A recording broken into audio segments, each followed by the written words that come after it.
Apa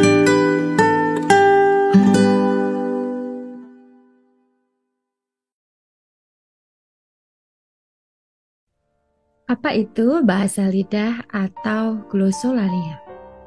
Bapak Ibu dan saudara yang dikasihi Tuhan, bahasa lidah atau glosolalia berasal dari kata Yunani yang adalah gabungan dua kata glosa, yaitu lidah, dan laleo, yaitu berbicara.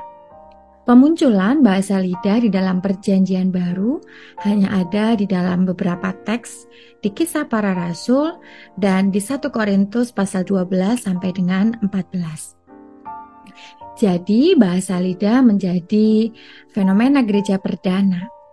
Istilah atau frasa bahasa roh tidak pernah muncul di teks asli Alkitab berbahasa Yunani.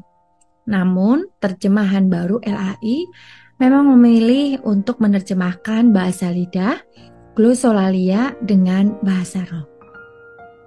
Bahasa lidah sebagai karunia rohani pertama kali dijumpai di dalam kisah Pentakosta, sebagaimana dicatat di dalam Kisah Para Rasul pasal 2. Ayat 3 sampai dengan ayat 4 mengatakan demikian. Dan tampaklah kepada mereka lidah-lidah seperti nyala api yang bertebaran dan hingga pada mereka masing-masing. Maka penuhlah mereka dengan Roh Kudus, lalu mereka mulai berkata-kata dalam bahasa-bahasa lain seperti yang diberikan oleh Roh itu kepada mereka untuk mengatakannya. Karunia bahasa lidah diberikan kepada para murid dalam rangka untuk memberitakan Injil kepada segala bangsa, sebagaimana yang diperintahkan oleh Yesus sendiri sebelum Yesus naik ke sorga, yakni ada dalam Kisah Para Rasul 1 ayat 8. Tetapi kamu akan menerima kuasa kalau Roh Kudus turun ke atas kamu, dan kamu akan menjadi saksiku di Yerusalem dan di seluruh Yudea dan Samaria dan sampai ke ujung bumi. Sebagian orang dari ujung bumi itu hadir di dalam peristiwa Pentakosta dan mendengarkan kesaksian para murid. Bapak, Ibu, dan saudara yang dikasihi Tuhan, dalam menentukan sikap terhadap gejala pementingan bahasa lidah sebagai karunia roh, GKI berpegang pada ajaran Rasul Paulus.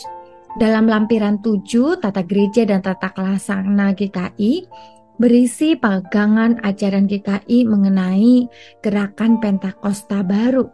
Dan pada butir A berbicara mengenai bahasa lidah. Rasul Paulus mengirim surat 1 dan 2 Korintus untuk menggembalakan dan menertibkan jemaat ketika di jemaat Korintus terdapat gejala pementingan bahasa lidah. Paulus menasehatkan bahwa karunia-karunia roh ada demikian banyak macamnya. Paulus memberi macam-macam contoh karunia roh yang dikenal pada zaman itu, terhadap anggapan bahwa bahasa lidah adalah ciri pengenal karunia roh. Paulus menasehatkan bahwa orang yang mengaku percaya kepada Yesus itu sudah memiliki karunia roh, terhadap anggapan bahwa orang yang tidak dapat berbahasa lidah berarti ia belum menerima karunia roh. Paulus menasehatkan bahwa siapa yang berbahasa lidah, ia hanya membangun dirinya saja, padahal yang perlu dibangun adalah kepentingan umum jemaat.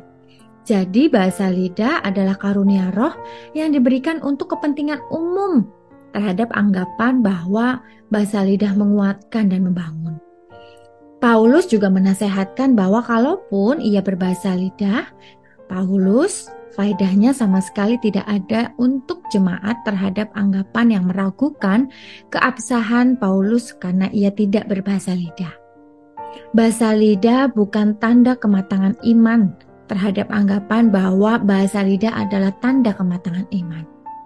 Bagi orang yang ingin berbahasa lidah, agar mereka berusaha memperoleh karunia-karunia lain yang lebih utama, dan Paulus menunjukkan kasih sebagai yang paling utama terhadap anggapan orang-orang yang begitu menginginkan bisa berbahasa lidah. Jadi Bapak, Ibu, dan saudara yang dikasihi Tuhan, akhirnya yang terpenting sebagaimana yang dituliskan dalam 1 Korintus pasal 13 ayat 13, yakni iman, pengharapan, dan kasih. dan yang terutama dari ketiganya adalah kasih. Bahasa kasih adalah bahasa yang terutama dalam hidup semua orang percaya. Tuhan Yesus memberkati kita. Amin.